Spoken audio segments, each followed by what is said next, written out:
السلام عليكم ورحمة الله تعالى وبركاته. أعزائي الكرام، أسعد الله أوقاتكم بكل خير وعافية.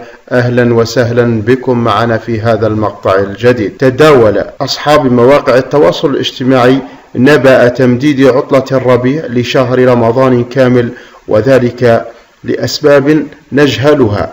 هذا قرار مفاجئ من وزارة التربية. قبل التطرق إلى تفاصيل هذا الخبر، ندعوكم أعزائي الكرام إلى الاشتراك في القناة والتفاعل مع الفيديو بالإعجاب تشجيعا لنا لنستمر بنشر المزيد إن شاء الله. هذا وقد تداولت وسائل التواصل الاجتماعي وروادها أنباء حول تمديد عطلة الربيع لشهر كامل مصاحبة لشهر رمضان المعظم الحالي، وهذا غير صحيح، لا أثر له لحد الآن، بل عمدت إلى إشعار مديريات التربية في مراسلة لها ببرقية من المديرية العامة للوظيفة العمومية والإصلاح الإداري رقم 2 المؤرخة في 21 من شهر مارس الحالي، تبين فيها توقيت العمل في المؤسسات التعليمية خلال شهر رمضان المعظم لعام 1444، حيث أن مواقيت العمل التي تقرر تطبيقها في المؤسسات التعليمية بمناسبة حلول شهر رمضان المعظم